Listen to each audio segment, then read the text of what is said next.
बिस्मिल्लाहिर्रहमानिर्रहीम। आज हमने मई के करंट अफेयर करने हैं। आपको पता है कि आज लास्ट डे है मई का। मई के जो करंट अफेयर है वो हम डिस्कस करेंगे कि कमीशन यहाँ से कौन कौन से सवाल पूछ सकता है। सबसे पहले तो इंटरनेशनल डेज के हवाले से मई में कुछ इम्पॉर्टेंट डेज हैं, ये ज़रूर आपने करने हैं। वैसे तो बहुत ज़्यादा हैं, लेकिन मैं खुद कोशिश करता हूँ कि आपको वो जो सबसे ज़्यादा इम्पॉर्टेंट हैं वही मैं आपको करवाऊँ। तो मई में कुछ ज़्यादा हैं, 4-5 हैं, तो ये आप ज़रूर याद कीजिएगा। जैसा कि 1 मई आपको पता है इंटरनेशनल लेबर डे के तौर पे मनाया जाता है पूरी दुनिया में। यूएनओ की तरफ से ये डिक्लेयर है 1 मई, इसके हवाले से इंटरनेशनल लेबर डे के हवाले से। आपको पता है स्टार्ट में लेबर के हकूक नहीं थे, ना उनका कोई टाइम फिक्स था, 12-12 घंटे 14-14 घंटे इनसे काम लिया जाता, ना इनकी सैलरी फिक्स थी। उसके बाद एहतजाज शुरू हुए 1886 में शिकागो के अंदर। एक मुजाहरा किया गया पूरी दुनिया के जो मजदूर तबका था वो शिकागो में इकट्ठा हुआ, वहाँ एहतजाज किया, वहाँ पे लाठीचार्ज हुआ, कुछ लोग भी मरे। इस तरह से जो मजदूर यूनियन है, मजदूरों की जो हकूक है उसकी बात शुरू की गई। आज आपको पता है कि 8 घंटे ड्यूटी टाइम है एक मजदूर की, और मिनिमम जो सैलरी है वो भी उसकी फिक्स है, छुट्टियां भी हैं उसकी, उसके हकूक है, उसकी बाकायदा यूनियन है। तो ये पूरी स्ट्रगल थी। उस स्ट्रगल को सामने रखते हुए जो है ना इंटरनेशनल डे जो है ना मनाया जाता है मजदूरों के हकूक के हवाले से। क्वेश्चन नंबर 2 है जो हमारे पास वर्ल्ड प्रेस फ्रीडम डे। ये जो हमारी बोलने की आज़ादी है इसके हवाले से, या प्रेस की फ्रीडम के हवाले से कि हमारा मीडिया कितना आज़ाद है, उसके हवाले से जो दिन मनाया जाता है वो 3 मई को मनाया जाता है। ये इंपॉर्टेंट डे हैं दोनों तीनों जो मैं आपको करवा रहा हूँ, तो ये आपने ज़रूर याद रखना है। आपको पता है हमारे मुल्क में भी बहुत ज़्यादा पाबंदियाँ होती हैं स्टेट की तरफ से, तो इस तरह इसी की जो फ्रीडम है उसके सामने रखते हुए आजकल आपको पता है इंटरनेशनल मीडिया में भी पाकिस्तान के हवाले से, फ्रीडम के हवाले से बड़ी बातें हुई हैं। तो ये भी आपका करंट अफेयर बन सकता है। यहीं से जो है ना जी हम आगे चलते हैं। क्वेश्चन नंबर 3 है जी हमारे पास। इसमें वो कह रहा है, अच्छा इसमें देखिए, इसमें ये सवाल में ये कह रहा है कि वो जो प्रेस फ्रीडम इंडेक्स आया है 2024 का, उसमें पाकिस्तान की रैंकिंग कितनी है। तो ये याद रखिएगा, पाकिस्तान 2 दर्जे नीचे गिरा है। पिछले साल 150 पे था, पिछले साल 150 पे था, अब 152 पे है। तो ये वाला 152 याद रखना है आपने। इस साल का जो आया है प्रेस फ्रीडम इंडेक्स 2024 का, जबकि 23 वाला जो था उसमें पाकिस्तान की रैंकिंग 150 थी, तो 2 दर्जे पाकिस्तान नीचे गिरा है। पाकिस्तान में उन्होंने कहा कि आज़ादी के हवाले से जो सिचुएशन है 2023 की निस्बत वो क्या है, और ज़्यादा ख़राब है। आगे चलते हैं जी। क्वेश्चन नंबर है जी हमारे पास, ये इसमें वो कर दिया world red cross and red crescent day observed on. Red cross और रेड क्रिसेंट डे 8 मई को मनाया जाता है। इसके साथ मिलता जुलता एक और सवाल भी है, वो भी हम इसी में ऐड करते जाते हैं। वो है जी हमारे पास वर्ल्ड थैलेसीमिया डे।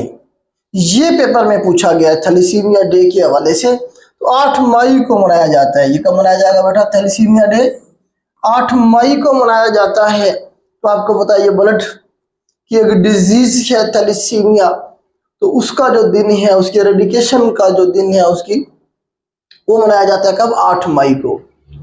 उसके बाद जी हमारे पास नेक्स्ट क्वेश्चन है जी वर्ल्ड नर्स डे। नर्सों की जो इम्पोर्टेंस है उसे उजागर करने के लिए इंटरनेशनल नर्स डे मनाया जाता है। कब जी? 12 मई को। 12 मई को मनाया जाएगा। और अच्छा, इनके थीम याद रखने की जरूरत नहीं है मेरे ख्याल से। कभी रेयर कभी कोई से किसी का पूछा जाए तो इन्वायरमेंट के हवाले से थीम पूछा जाता है। पाकिस्तान की मैं बात करूं, पाकिस्तान के एग्जाम में, वरना ये डे ही पूछे जाते हैं। आप कोशिश करें डे ही याद कर लें पहले। अगर आप साथ थीम भी याद करने की कोशिश करेंगे तो फिर ये डे भी नहीं याद होंगे। आप पहले ये कर लें, फिर सेकंड थर्ड फेज में अगर करना चाहें तो कर लीजिएगा, गूगल से ले लीजिएगा। 12 मई नर्स डे मनाया जाता है बेटा। 12 मई नर्स डे मनाया जाता है। एक और इम्पोर्टेंट न्यूज आई है अभी 2024 की है, ये लास्ट वीक की। United Nation General Assembly has proclaimed which day as International Day of markhor. Markhor का इंटरनेशनल डे जो है ना जी, डिक्लेयर किया गया यूएनओ की तरफ से। आपको पता है मारखोर क्या है, हमारा कौमी जानवर है। तो ये जो रेजोल्यूशन फॉरवर्ड की गई थी यूएनओ में, पाकिस्तान की तरफ से की गई थी, और पाकिस्तान की जो रेजोल्यूशन थी उसे एक्सेप्ट करते हुए यूएनओ ने हर साल 24 मई को मारखोर डे मनाने के लिए मुख्तस कर दिया है। हर साल 24 मई को मुख्तस किया है, किसके लिए? मारखोर डे के हवाले से। ये याद रखिएगा, ये सवाल करंट अफेयर का है और ये आपका पेपर में बन सकता है। आगे चलती है जी। नेक्स्ट हमारे पास बेटा जो डे है, डे के हवाले से आखिरी क्वेश्चन है हमारा, वर्ल्ड नो तंबाकू डे। सिगरेट नोशी को बाय बाय टाटा कहने का जो दिन है, नो तंबाकू डे जो है, ये मनाया जाता है 31 मई को। 31 मई याद रखिएगा। ये सारे वो इंपॉर्टेंट मैंने उठाए हैं जो किसी न किसी पेपर में रिपीट हुए हैं या कहीं ना कहीं आपसे पूछे जाएंगे। तो ये 4-5 आपने जरूर करने हैं, बाकी छोड़ देने हैं। नो तंबाकू डे 31 मई को मनाया जाता है हर साल। नेक्स्ट हमारे पास क्वेश्चन है जी, who wins presidential election of Panama. Panama के जो प्रेसिडेंट के इलेक्शन है, किसने जीते हैं? तो ये नाम याद रह जाए तो इसे करेगा Jose Raul Mulino. Joji Raul Mulino साहब हैं जी। ये तस्वीर आपको नजर आ रही है यहाँ, इन्होंने अपनी शर्ट पे लिखवाया हुआ भी है मुलिनो के नाम से। मुलिनो याद रह जाए फिर भी ठीक है। तो ये पनामा के नए प्रेसिडेंट बने हैं। तो पनामा का जिक्र हुआ है तो हम थोड़ा सा पनामा के बारे में भी देखेंगे। ये बेटा आपको मैप नजर आ रहा होगा पनामा का। ये हमारे पास जो है ना बेटा मैप है आपके पास पनामा का। ये सारा हमारे पास क्या है, पनामा है। इस्थमस ऑफ पनामा भी कहते हैं। तो ये हमारे पास नीचे साउथ अमेरिका कॉन्टिनेंट है और ये सारा हमारे पास नॉर्थ अमेरिका कॉन्टिनेंट है। तो पनामा क्या है, किस्म का ब्रिज है, एक किस्म की छोटी सी जमीन की एक पट्टी है जो जोड़ती है साउथ अमेरिका को नॉर्थ अमेरिका से। इसके एक साइड पे हमारे पास ये कैरिबियन सी या फिर अटलांटिक ओशन है। ओशन की बात करेंगे तो अटलांटिक है, सी की बात करेंगे तो कैरिबियन सी है। सी हमेशा हिस्सा होता है किसी ना किसी ओशन का। ओशन पूरी दुनिया में 5 हैं, पैसा से हमने याद किया था। जबकि जो सी है वो हंड्रेड्स ऑफ थाउजेंड्स है, मतलब हजारों की तादाद में है। उसकी कोई लिमिट नहीं है। एक साइड पे हमारे पास क्या है जी, पैसिफिक ओशन है। पैसिफिक ओशन एक साइड पे हमारे पास अटलांटिक ओशन या कैरिबियन सी।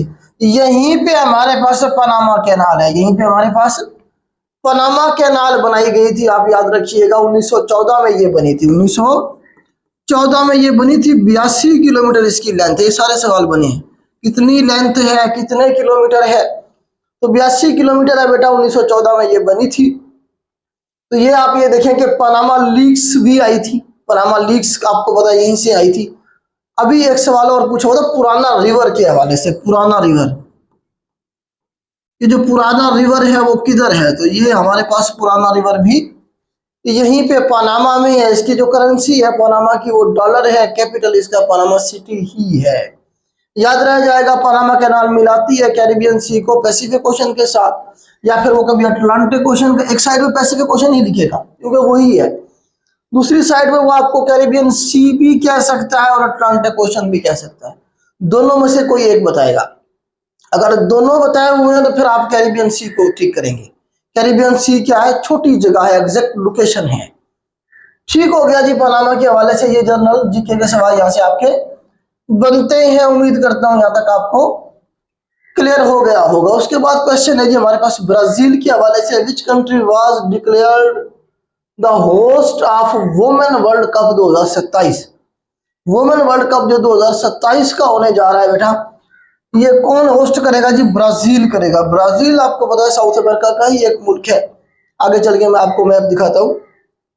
तो ब्राजील ने जो है ना जी ये बिड जीत ली है 2027 का जो है वुमेन वर्ल्ड कप के हवाले से। थोड़ा सा मैं आपको मैप दिखाता हूँ ब्राजील के हवाले। ये बेटा मैप है आपका ब्राजील का, जो येलो कलर में आपको नजर आ रहा है। ये सारा आपका जो है ना क्या है, ब्राजील है। ये सारा हमारे पास ब्राजील है। ब्राजील को आपको पता है लंग्स ऑफ द वर्ल्ड, दुनिया के फेफड़े कहा जाता है, क्योंकि दुनिया को जो ऑक्सीजन दी जा रही है, इनसे प्रोवाइड की जा रही है, उसका एक बहुत बड़ा हिस्सा ब्राजील पैदा करता है। दुनिया का सबसे बड़ा जो जंगल है, फॉरेस्ट है, अमेज़न फॉरेस्ट है जी, largest forest in the world, वो हमारे पास ही ब्राजील में है। और दुनिया का सबसे बड़ा दरिया अमेज़न रिवर भी यहीं से गुजरता है। लार्जेस्ट रिवर की बात करेंगे हम जब, लॉन्गेस्ट अफ्रीका में है दरिया नील, लॉन्गेस्ट लंबाई में बड़ा है, ये लार्जेस्ट है साइज में, वॉल्यूम में बड़ा। 6400 किलोमीटर इसकी लेंथ है। सवाल बनते हैं अक्सर इसके बारे में, अमेज़न रिवर के बारे में। दुनिया का लार्जेस्ट रिवर 6400 किलोमीटर कहाँ गिरता है, ये सवाल बना है पेपर में। इसका माउथ किधर है, तो अटलांटिक ओशन है। ये सारा कौन सा ओशन लगता है, देखिए अटलांटिक ओशन लिखा हुआ है, ये सारा अटलांटिक ओशन है, ये अटलांटिक ओशन लिखा हुआ है। तो अटलांटिक ओशन में गिरता है ब्राजील का। बेटा एक तो आप जो इसके हमारे पास प्रेसिडेंट हैं वो भी याद रखना आपने, लूला डा सिल्वा। लूला डा सिल्वा खबरों में रहते हैं, ये आपने याद रखना है। इसके क्या है, प्रेसिडेंट है। करेंसी इसकी रियाल है, रियल REL रियल पढ़ते हैं। कैपिटल इसका ब्रासिला है। कॉफी की प्रोडक्शन के हवाले से ब्राजील बहुत ज्यादा मशहूर है, कॉफी की प्रोडक्शन के हवाले से। इसी तरह से उनके पोर्ट है, संटास पोर्ट है, देखें ये रियो डी जनेरो इनका इंपॉर्टेंट शहर है, साओ पोलो है। इसी तरह से आप संतोस पोर्ट को देखें। तो ये ब्राजील के हवाले से इंफॉर्मेशन आपकी, ये सारे वो क्वेश्चन है जो किसी न किसी पेपर में आए हैं। नेक्स्ट हमारे पास अफगानिस्तान के हवाले से एक न्यूज आई है कि अफगानिस्तान में फ्लड आया है, तकरीबन 300 से ज्यादा लोग इसमें मारे गए हैं और हजारों के हिसाब से लोग बेघर हुए हैं। सामने आपको तस्वीर नजर आ रही है।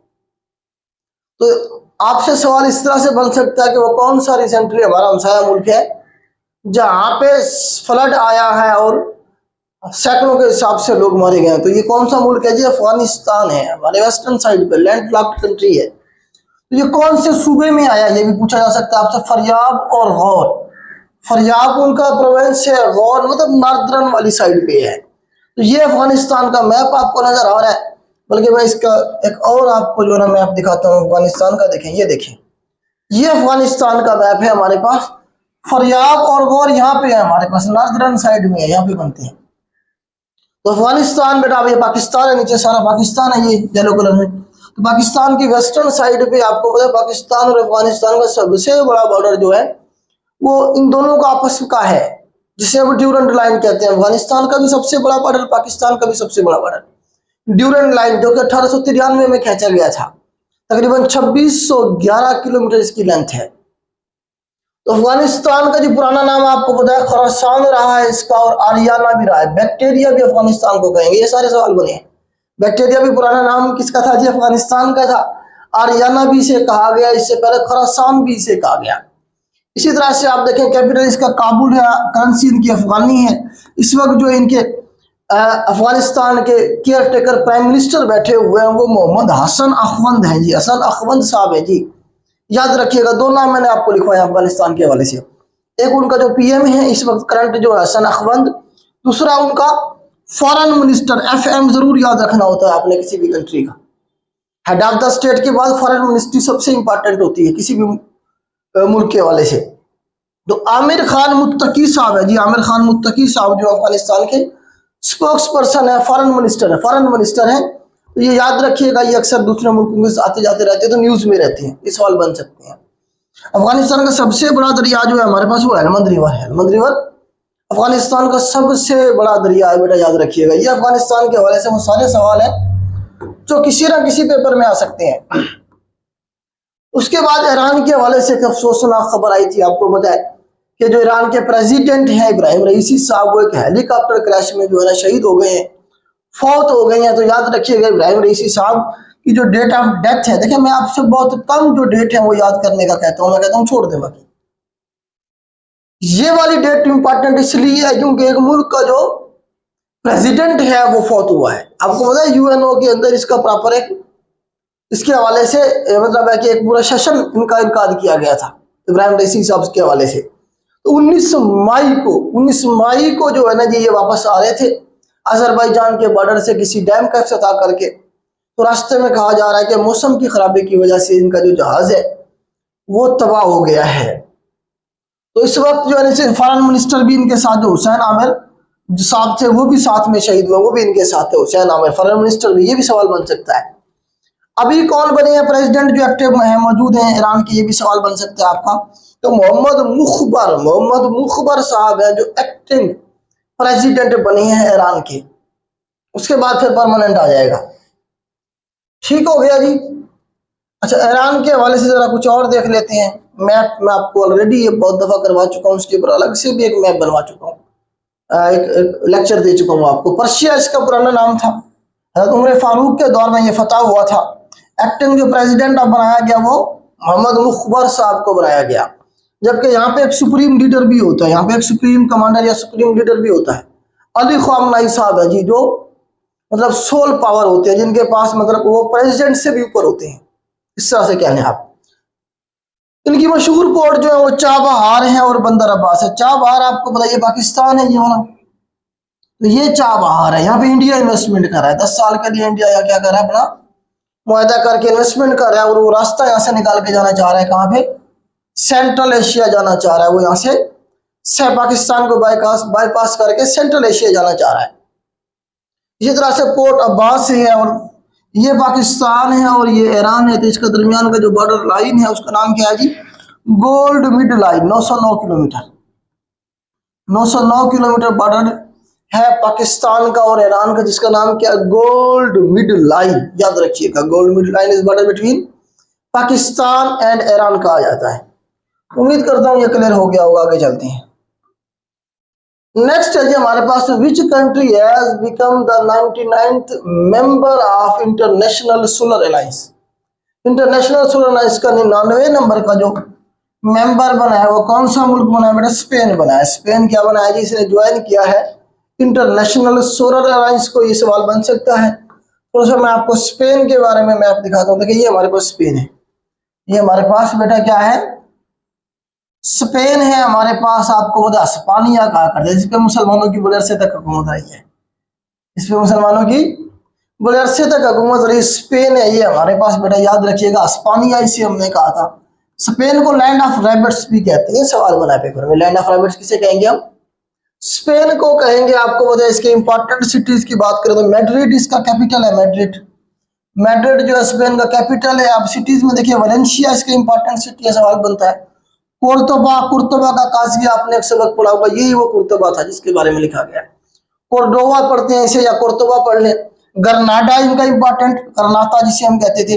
बार्सिलोना और तराइफा, ये तराइफा की पोर्ट है। यहीं पे हमारे पास जिब्राल्टर है, जबल तारिक जिसे हम कहते हैं। नीचे से यहाँ से मोहम्मद बिन जो तारिक बिन जियाद थे 711 में, वो यहाँ से गए थे, उन्होंने हमला किया था। जब मुसलमानों ने इसे फतह करना शुरू किया तो वो पहला बंदा था तारिक बिन जियाद, जिसने स्पेन को फतह किया था। तारिक बिन जियाद तो बनु उमैया के दौर में, वलीद बिन अब्दुल मलिक के दौर में भेजा गया था, जिस दौर में मोहम्मद बिन कासिम को हिंदुस्तान में भेजा गया था, उस दौर की ये बात है।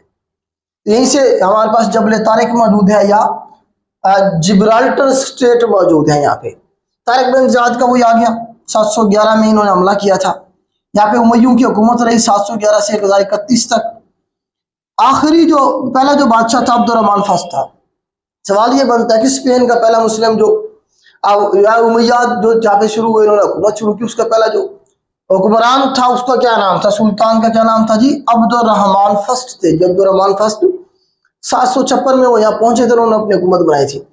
आखिरी जो था 1492 में, वो मोहम्मद 12 था। मोहम्मद 12 साहब जो थे वो स्पेन के क्या रहे, सुल्तान रहे। कब, 1492 में। ये सवाल बार बार रिपीट हुआ है, स्पेन से मुसलमानों को कब निकाला गया। तो 1492 में यहाँ से मुसलमानों को निकाल दिया गया, दोबारा से ईसाइयों ने यहाँ कब्जा कर लिया। और यहाँ पे इस वक्त ये ईसाई मुल्क है स्पेन, इस वक्त एक ईसाई मुल्क है बेटा, याद रखिएगा। ज्यादा डिटेल में बेटा इसलिए नहीं करते क्योंकि ये 2 घंटे का लेक्चर बन जाएगा, अभी भी 1 घंटे का हो जाएगा। मैं कोशिश करता हूँ हल्का सा आपको ब्रीफ कर देता हूँ। बाकी इन कंट्रीज के ऊपर एक अलग से मैं जो है एक सीरीज शुरू करके इनके ऊपर लेक्चर बना चुका हूँ, जो कि हमारी प्ले लिस्ट में इंपॉर्टेंट कंट्रीज की जो प्ले लिस्ट है उसमें वो सारे मौजूद हैं। वहां इन कंट्रीज की मुकम्मल डिटेल हिस्ट्री मौजूद है, वहां से जाके सुन लीजिएगा। आगे चलते हैं जी। जनरल इलेक्शन हुए हैं जी कहाँ पे, वियतनाम में। और कौन बने हैं जी, जनरल टू लैम साहब हैं जी। ये क्या बने हैं जी, प्रेसिडेंट बने हैं किसके, वियतनाम के। ये सवाल बन सकता है, कौन से मुल्क के बने हैं, वियतनाम में इलेक्शन हुए। वहां पे जो वहां के जो नए प्रेसिडेंट है वो कौन है जी? जनरल टू लैम साहब आए हैं जी। वियतनाम का थोड़ा सा मैं आपको मैप दिखा देता हूं ताकि आपको ये याद रह जाए। ये वियतनाम है हमारे पास, ये बेटा हमारे पास क्या है?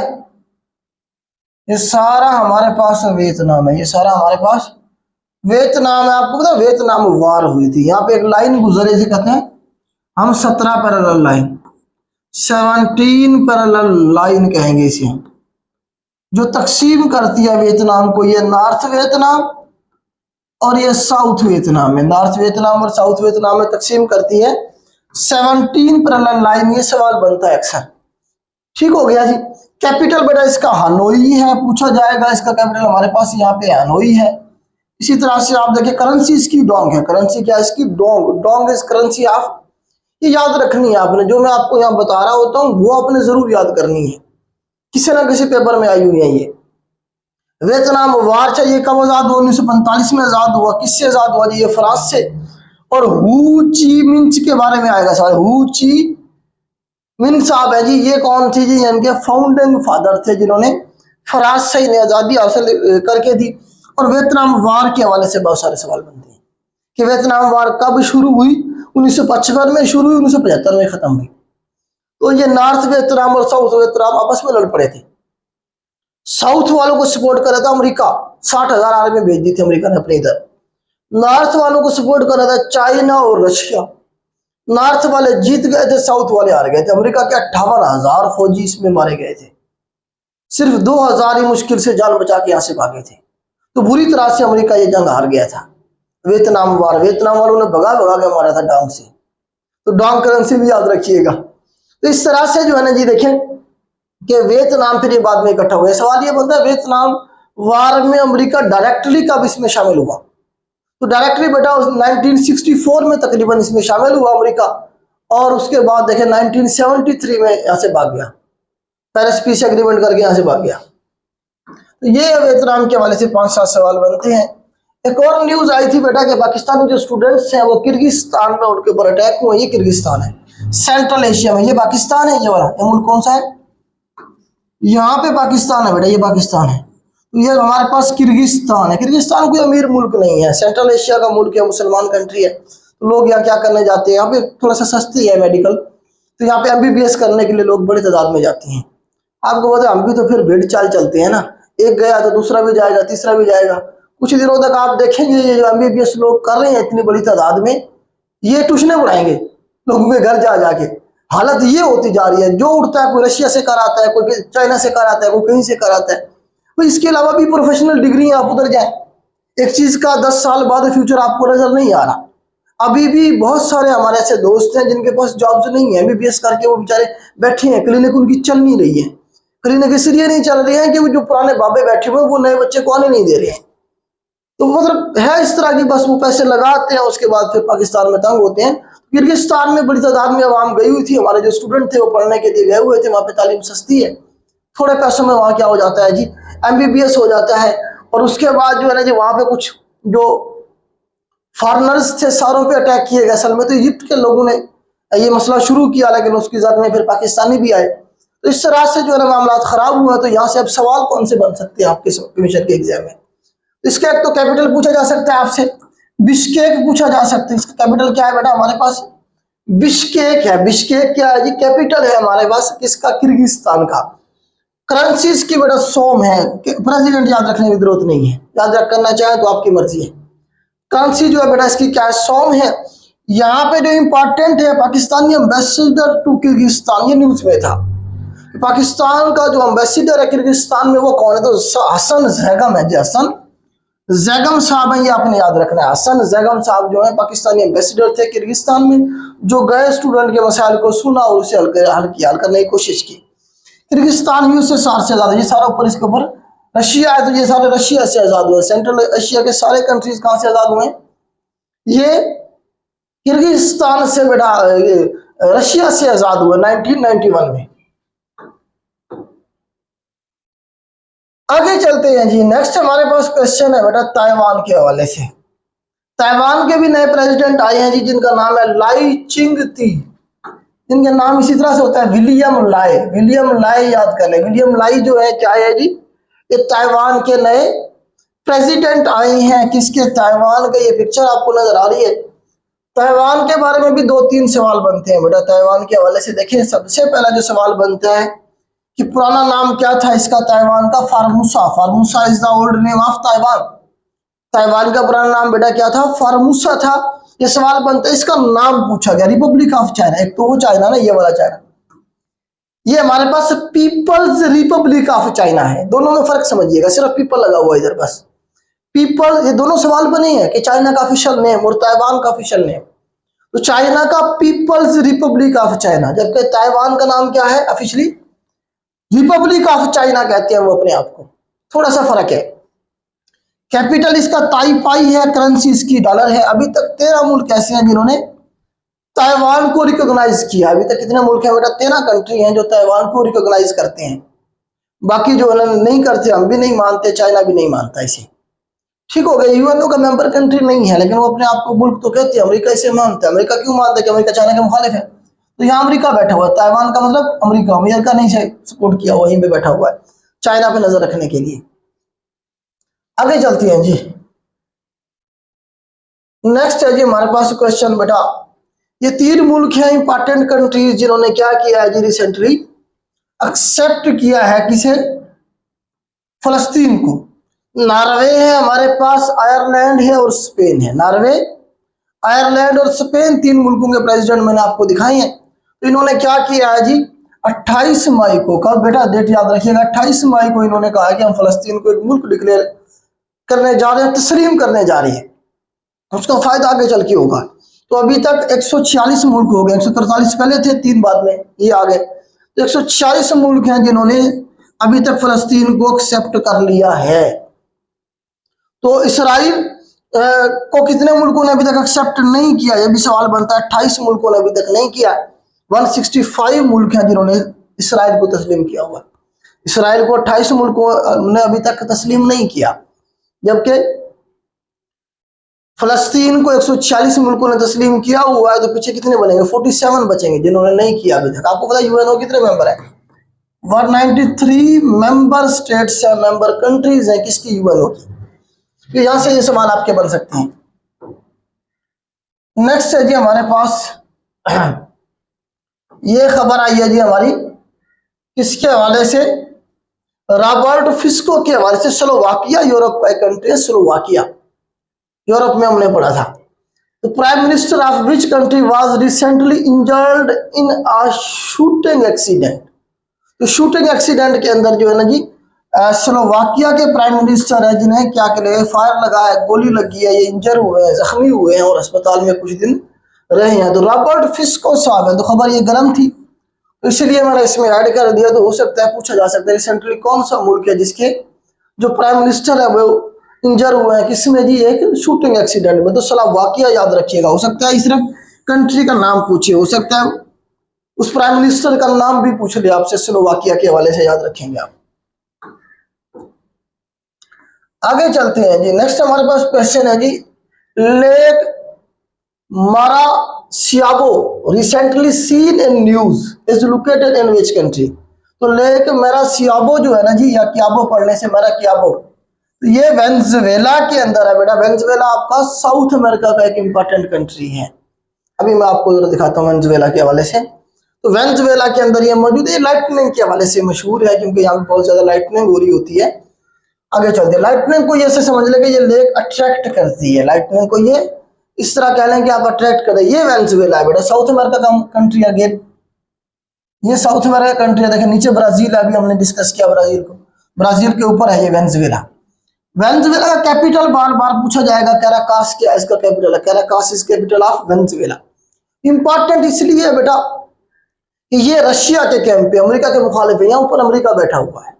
तो इनकी अमेरिका के साथ क्या है कि टसल चलती रहती है अमेरिका के ऊपर। ये जो है ना लफ्जों की गोलाबारी करते रहते हैं। इसके जो प्रेसिडेंट है वो निकोलस, प्राइम मिनिस्टर होंगे बल्कि निकोलस मदुरो साहब है जी, निकोलस मदुरो साहब है जी। इसके वेनेजुएला के मेरे ख्याल से प्रेसिडेंट है, प्रेसिडेंशिप है यहाँ पे, प्रेसिडेंट बनेंगे ये चेक कर लीजिएगा, प्रेसिडेंट है या प्राइम मिनिस्टर है, एग्जैक्टली मुझे याद नहीं आ रहा, मेरे ख्याल से प्रेसिडेंट है। तो निकोलस मदुरो का पूछा जाएगा बेटा, प्रेसिडेंट या प्राइम मिनिस्टर वो खुद मेंशन कर देगा, आपसे ये नहीं पूछेगा। आपसे ये पूछेगा कि कौन है इस वक्त हेड ऑफ द स्टेट। तो हेड ऑफ द स्टेट जो है इस वक्त कौन है जी, निकोलस मदुरो साहब 2013 से अभी तक बैठे हुए हैं। इससे पहले हुगो चावेज साहब थे, जब वो गए उसके बाद फिर यह था। हुगो चावेज का भी सवाल बना है, वो बोलिवियन रेवोल्यूशन के पीछे थे। तो ये रशिया के कैंप में है, आप कह लीजिए कम्युनिस्ट कंट्री है, सोशलिस्ट। इस तरह से आप देखें। कैपिटल बेटा इसका कह रहा है कहाँ से, ये आपने याद रखना है, करेंसी याद रह जाए तो कर लेना, वरना छोड़ देना, बोलीवार की करेंसी है। यहाँ पे जो इंपॉर्टेंट क्वेश्चन है वो एंजल फॉल के हवाले से। एंजल फॉल, फॉल कहते हैं आबिशार को। यहाँ पे हमारे पास क्या आबिशार मौजूद है। तो दुनिया की जो है ना जी, आप देखें कि सबसे हाईएस्ट जो फॉल है, highest fall in the world, दुनिया की हाईएस्ट जो आबिशार है वो कौन सी है जी, एंजल फॉल है। कहाँ पे यह सवाल बनेगा, वेनेजुएला में है। कितनी उसकी हाइट है, 979 मीटर उसकी हाइट है। इसी तरह से याद करेंगे तो याद रह जाएगा। आबशार होता है पहाड़ों से पानी गिरा होता है। जिस तरह आपके घर में जो आपकी पानी की टंकी है, जब वो भर जाती है तो पानी नीचे गिरना शुरू कर देता है।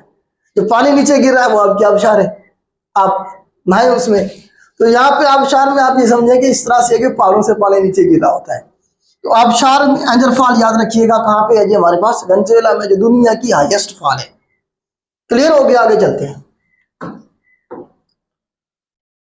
नेक्स्ट क्वेश्चन है जी हमारे पास, ये नासा ने कहा है कि जो है ना जी, हम क्या करेंगे जी, मून के ऊपर रेलवे लाइन बिछाएंगे।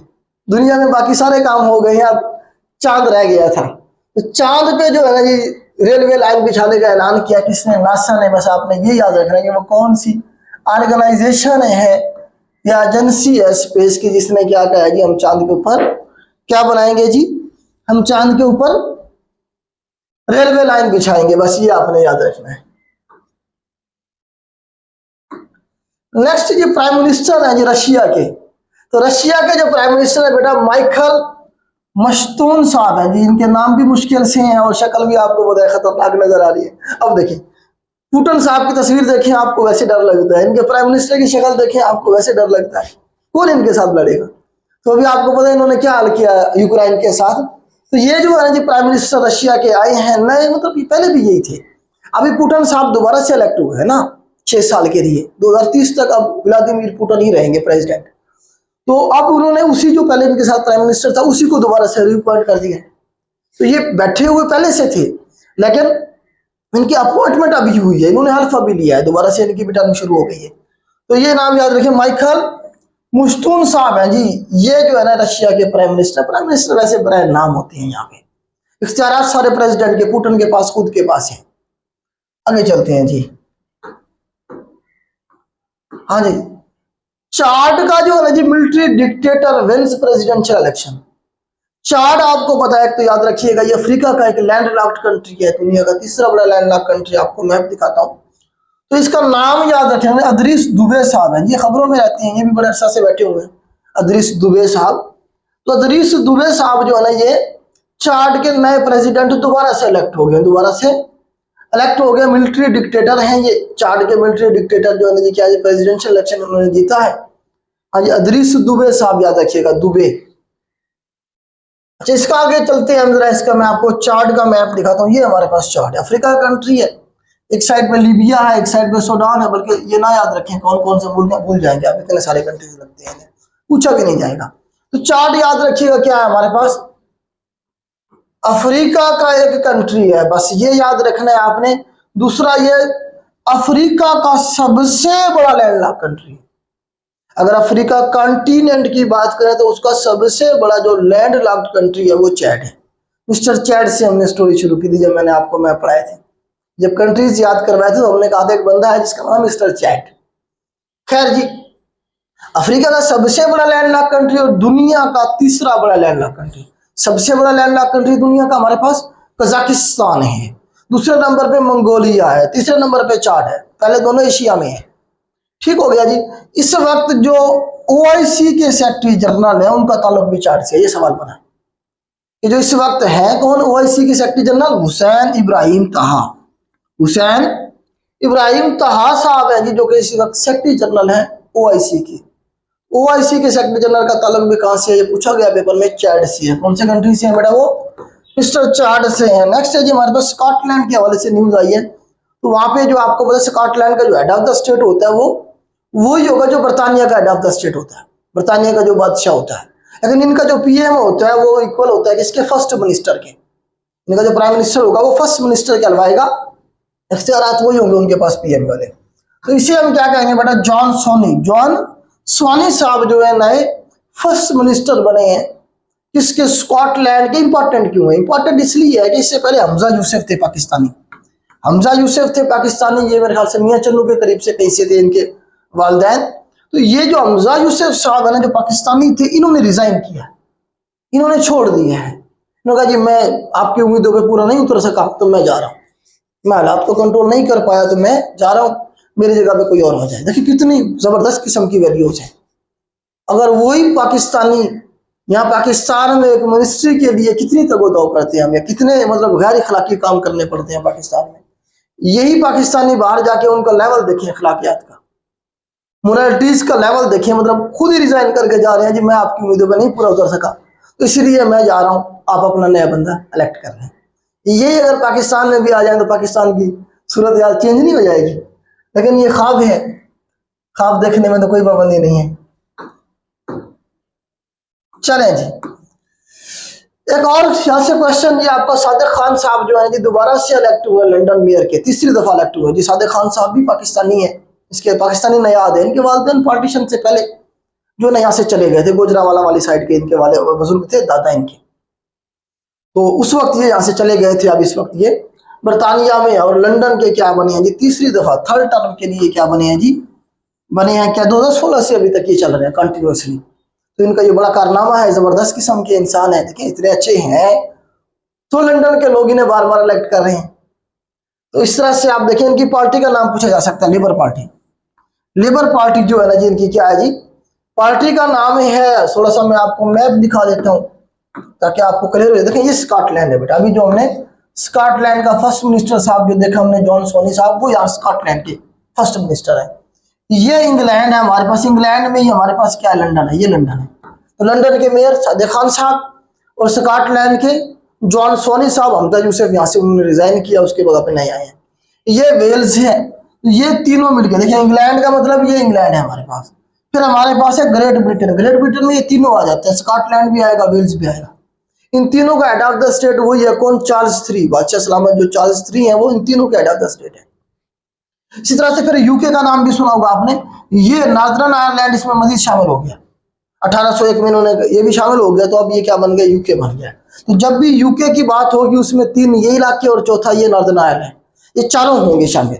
जब ग्रेट ब्रिटेन की बात होगी तो ये वाले 3 होंगे, जब इंग्लैंड की बात होगी सिर्फ ये वाला होगा। इनका जो हेड ऑफ द स्टेट है मेरा कौन है इस वक्त करंट, चार्ल्स III है। चार्ल्स III अमल का बरतानिया फौत हो गई है। ठीक हो गया जी, आगे चलते हैं। नेक्स्ट है जी हमारे पास आर्टिफिशियल इंटेलिजेंस के हवाले से सवाल आया बेटा, एक question, which country unveil artificial intelligence powered digital spokesperson for foreign ministry.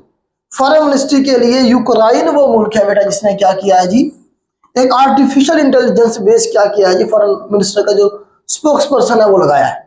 बस इतना सा याद रखिए, कौन से मुल्क ने, यूक्रेन ने लगाया है। तो यूक्रेन का थोड़ा सा मैप देख लेते हैं, यूक्रेन के ऊपर भी मैं अलग से लेक्चर आपको दे चुका हूँ, रशिया यूक्रेन की जो जंग चल रही है उसके ऊपर। तो यूक्रेन का बेटा कैपिटल याद रखिएगा, कीव कैपिटल है। यूक्रेन कैपिटल बेटा क्या है, कीव है। कीव क्या है, कैपिटल है किसका, यूक्रेन का। करेंसी इसकी अरवानी है, करेंसी याद रह रहा है तो कोई मसला नहीं है, कैपिटल इसका जरूर याद करना है। और इसके प्रेसिडेंट का नाम भी जरूर याद रखना है, व्लादिमीर ज़ेलेंस्की। व्लादिमीर ज़ेलेंस्की साहब जो है क्या है जी, प्रेसिडेंट है किसके, यूक्रेन के, व्लादिमीर ज़ेलेंस्की याद रखिएगा। इसके फॉरेन मिनिस्टर हमारे पास जी डिमिट्री कुलेबा, ये भी जरूर याद करना है, पूछा गया पेपर में, क्योंकि वो दूसरे मुल्कों में जा रहे हैं और जो है ना मदद लेने की कोशिश कर रहे हैं रशिया के खिलाफ, तो इसीलिए वो खबरों में है, इसलिए सवाल आपका हमेशा करंट अफेयर वही बनता है जो खबरों में चल रहा होता है। ठीक हो गया, एक कंट्री इंपॉर्टेंट ही नहीं है, वो कोई कुछ काम ही नहीं कर रहा है, उसके बारे में कोई क्यों कुछ पूछेगा, करंट अफेयर क्यों बनेगा, सवाल क्यों बनेगा। तो डिमिट्री कुलेबा साहब के यहाँ जी इनके फॉरेन मिनिस्टर हैं, इंटीरियर मिनिस्टर इनके देने, इंटीरियर मिनिस्टर को छोड़ दें, इंटीरियर मिनिस्टर को छोड़ दें, बस फॉरेन मिनिस्टर याद रखें। रशिया ने अटैक किया यूक्रेन में, डेट को याद रखिएगा 24 फरवरी, ये 2-3 दफा सवाल रिपीट हो चुका है अभी तक। 22 फरवरी 2022 को जब हमारे पाकिस्तान के 24 फरवरी 2022 को जब पाकिस्तान के प्राइम मिनिस्टर इमरान खान साहब रशिया में पहुंचे थे, उसी दिन उन्होंने क्या कर दिया, अटैक कर दिया। तो ये भी डेट याद रखनी है आपने। ठीक हो गया जी, आगे चलते हैं। आज ये एक इंपॉर्टेंट न्यूज आई है जी, टाइटैनिक मूवी आपने देखी होगी बहुत सारे लोगों ने। लॉर्ड ऑफ द रिंग्स एक सीरीज आई थी, ये आपको नजर आ रही है थोड़ी सी तस्वीर, जबरदस्त किस्म की। तो इसके एक्टर थे जी जबरदस्त किस्म के, बर्नार्ड हिल साहब, ये फौत हो गए हैं जी। बर्नार्ड हिल साहब जो थे, इनके ये एक्टर थे, बड़े जबरदस्त इन्होंने काम किया, ये फौत हो गए हैं। तो इनके बारे में सवाल मैक्सिमम यही बन सकता है कि टाइटैनिक जो मूवी थी उसमें एक्टर कौन थे मेन, या फिर लॉर्ड ऑफ द रिंग्स में इस तरह से पूछ सकता है। ये इंटरनेशनल आपको पता है अवार्ड याफ्ता मूवीज थी, बड़ी जबरदस्त किस्म की सीरीज थी ये। तो इसके बारे में भी शायद सवाल बन जाए, इसलिए मैंने ऐड कर दिया। नेक्स्ट हमारे पास बस ये वर्ल्ड के जो करंट इंटरनेशनल जो करंट अफेयर हैं तकरीबन कंप्लीट हुए, बल्कि इसमें ऐड कर लेते हैं एक सवाल, एक और सवाल ऐड कर लेते हैं। पाकिस्तान करंट अफेयर की एक अलग से मैं वीडियो बना दूंगा इंशाल्लाह। तो इसमें सवाल ये है कि which country hosted 15th international OIC summit. तो कौन सा मुल्क है जहाँ पे 15वीं, कौन सी बेटा याद रखिएगा, एक तो इसकी नंबर कौन सा, 15वीं ओआईसी की समिट हुई है। तो इस कंट्री का नाम याद रखना है बस आपने। हमारे पास गैम्बिया है, गैम्बिया, गैम्बिया वो मुल्क है, कहाँ पे है गैम्बिया, अफ्रीका में है, अफ्रीका कंट्री है गैम्बिया। वहां पे 15वीं मुसलमान कंट्री है, ओआईसी की समिट हुई है 15वीं। बंजोल था उस जगह का नाम, उस इलाके का नाम, ये याद ना रहे तो छोड़ देना, लेकिन गैम्बिया जरूर याद रखना है।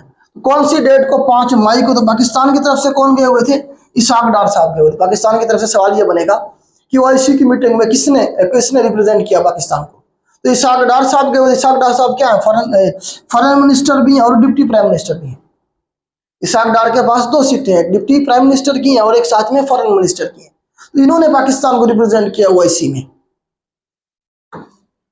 चाइना के हवाले से एक सवाल और हम अच्छा, ओआईसी के बारे में आपको ऑलरेडी एक लेक्चर बना के दे चुका हूँ, मौजूद है, आप सुन लीजिएगा। थोड़ा सा अगेन ब्रीफ कर देता हूँ। OIC abbreviation organisation of Islamic cooperation, Islamic cooperation की ऑर्गेनाइजेशन बेटा याद रखिएगा ओआईसी।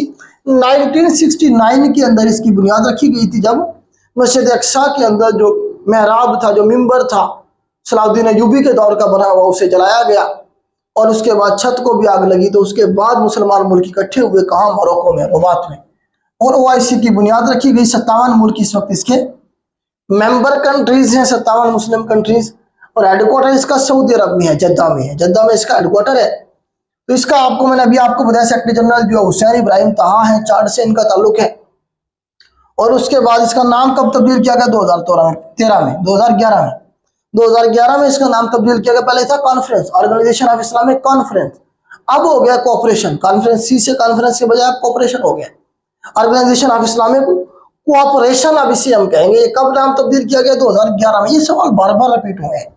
उसके अलावा पाकिस्तान की तरफ से सेक्रेटरी जनरल जो इसके रहे हैं, शरीफुद्दीन पीरजादा रहे, शरीफुद्दीन पीरजादा साहब ओआईसी के सेक्रेटरी जनरल रहे पाकिस्तान की तरफ से। और पहला सेक्रेटरी जनरल तनको अब्दुर्रहमान। ये सारे वो सवाल है जो किसी ना किसी पेपर में आए हैं, कुछ भी मैं आपको अपनी तरफ से नहीं करवा रहा।